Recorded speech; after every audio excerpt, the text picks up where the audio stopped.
This is a video summary of our NeurIPS 2019 paper, Image Synthesis with a Single Robust Classifier. It is by now clear that deep neural networks have revolutionized computer vision. They were initially successful as image classifiers and have since been used to build a sophisticated toolkit for harder vision tasks. The key question we explore here is, are simple classifiers enough to perform some of these more advanced tasks? For many of these tasks, we need to manipulate the input in a semantic way. How do we do this using a classifier?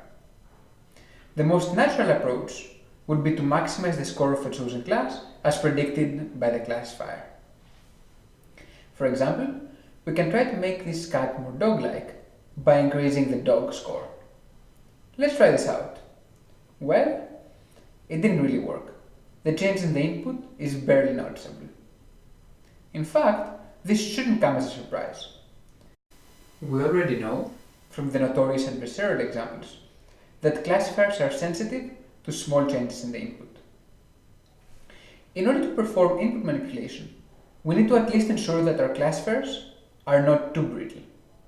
In other words, what seems to be missing here is robustness.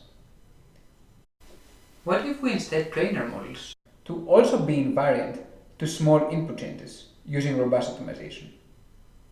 This works.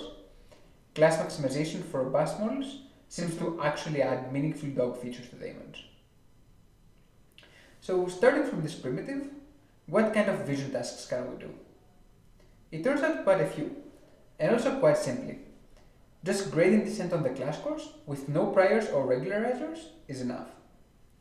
For example, we can do things like generation for large datasets like ImageNet, super resolution, inpainting, where the goal is to reconstruct a corrupted image to image translation, such as turning horses to zebras and vice versa, or even turn crude sketches into art.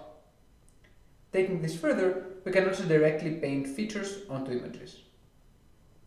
Beyond these applications, later work has shown that robust classifiers can be used for image editing and style transfer. Overall, the broader message of our paper is that robustness can be useful beyond the security context.